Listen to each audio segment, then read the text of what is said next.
well, we got a little wet today. So that's the first. But the players wanted to stay out, and I think it was fun for them, even though I'm thinking that if their equipment weighs as much as my britches after getting soaked, made it a little harder to negotiate the rest of the practice. But we've got a couple good days of work in, a couple good days of work in pads to improve fundamentally and start preparation for this game. I think it's very important that when we come back to work on Monday that the players sort of set their sights, psychologically on Virginia Tech. And this is a tremendous opportunity for them to show who they are. It's going to take a full tank, no doubt, for us from each individual player who participates to give us the best opportunity to have any success in this game, because Virginia Tech is a very, very good team. Got a lot of players back, a lot of good playmakers, very good on defense and special teams. So, we're pleased to have Terrence back today. Probably not quite 100% in terms of, but he worked his way through it and did everything, including the running at the end. So, hopefully we'll continue to get better. We had 3 other guys today. You guys probably know who they are. Mays, Centimore, and McCullough, who, as we go through our protocol, if a guy has a fever, we just get him out of here. Try to manage not having too much of this around. So, we hope it's not an issue on our team moving forward, and hopefully those guys will be back in a few days and be able to continue preparation for the game. It goes without saying, that Terry and I are very pleased and happy that the University of Alabama offered us an extension. I think the acceptance of this extension certainly demonstrates our commitment to the University of Alabama, probably for the rest of our coaching career, no doubt, relative to how old I am and how long it is. And we're pleased and happy with everything that has happened since we've been here. Dr. Witt, the university community have been very supportive of helping us rebuild the program. Mal Moore and the athletic department and the people in the athletic department have certainly done everything to set the table to help us have the opportunity to be successful. Our fans have been fantastic in their positive energy and attitude, and I personally would like to thank everybody that's in the football program for all the hard work that they've done. I'm talking about coaches, players, administrators that work with us, and they've all done a fantastic job in all areas, whether it be recruiting, player development, academics, or helping develop football players so that they can be more successful in their life. So we're certainly pleased and happy to be here, and this is an indication of where we want to be for a long, long time. And I'm not going to really answer any questions about any specifics. So that's it for that.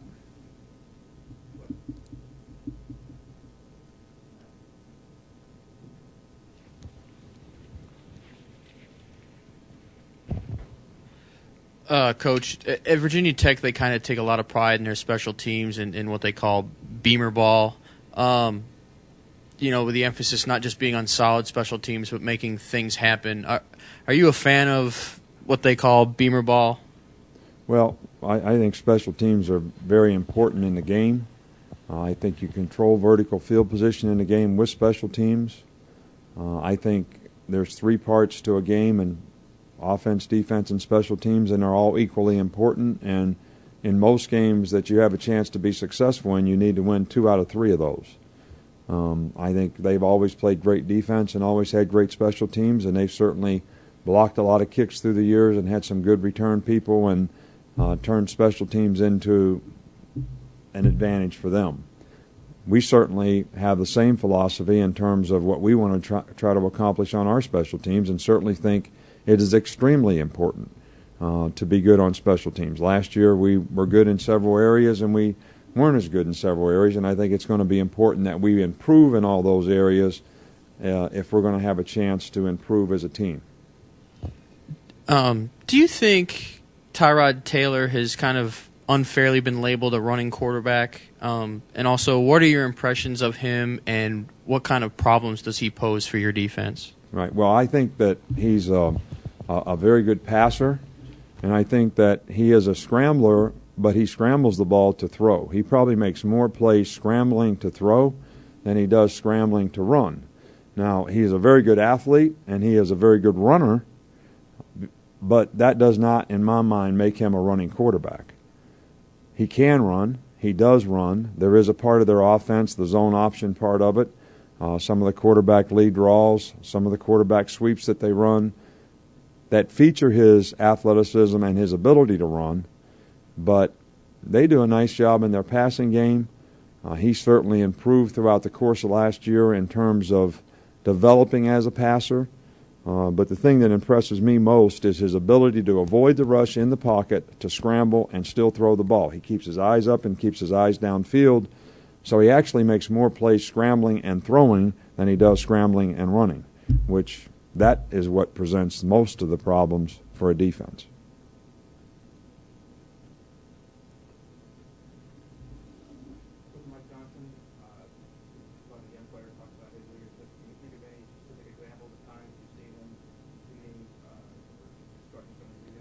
Well, I think the biggest thing Mike does is lead by example.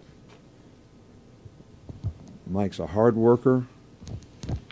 I can't recall one occasion in the time that we've been here that Mike hasn't been front and center in doing whatever it is we would like to do as a program. On the field, off the field, in the off-season program, in the weight room. So he leads with a tremendous example for other players. He does have a personality that can affect other people. I think his leadership has not been confined to just the offensive line and the effect that he's had, but on other players as well because of that example and personality. So, he does a good job every day by the hard work that he does and the example that he sets. Coach, without asking specifics, I'm just curious with the extension, why did you feel like it was important to do it now?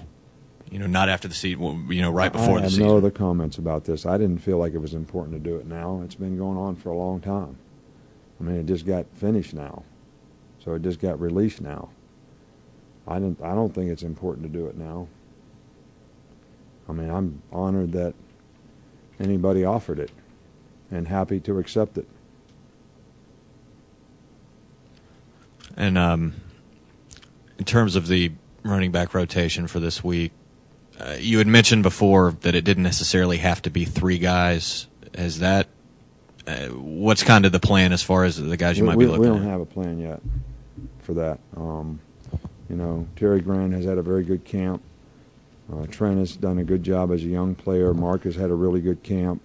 Roy Upchurch has done a good job since he's come back. So it probably would benefit us that if all those players are healthy, which we're hopeful that they will be, that each one of those guys have some role.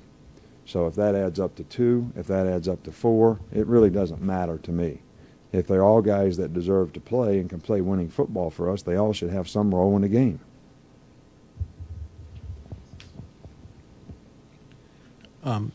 Coach, you had mentioned special teams earlier, and I was just curious if there were some of the younger players who might or might not be playing offense or defense, but who had kind of established themselves on special teams, or would be making the trip to play primarily on special teams. Well, there probably are a few guys. I think Rod Woodson has been a young freshman that certainly shows that he can do some things on special teams. I think Trent Richardson probably can do some things on special teams for us.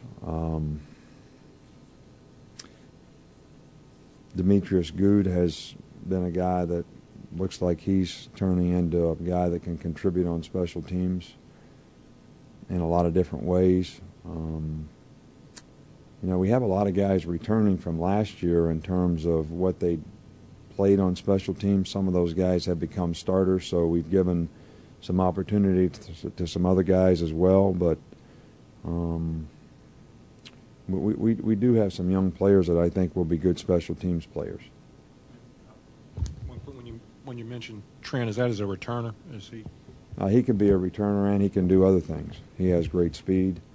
He does a good job in kickoff coverage, and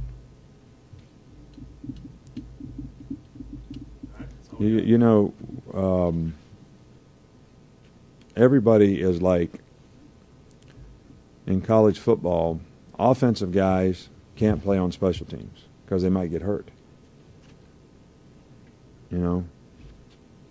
Michael Clayton was one of the best special teams players that we ever had at LSU, and he was a starter when he was a freshman as a receiver, a lot like Julio Jones, and he played on the kickoff team and would not come off. So, every time you mention that a guy might play on special teams, they say, why is this guy back there on a return? He might get hurt. What about Javier? What if he gets hurt? If you have a pro team, you only have 46 guys for the game. You can't make a pro team if you're a running back and you're not the first running back, or you're a receiver and you're not one of the first 2 or 3 receivers, if you can't play on special teams. You can't even make the team. And some guys get cut because you got to be a defensive player to play on special teams. It's amazing to me. Always has amazed me, but I appreciate it. Thanks.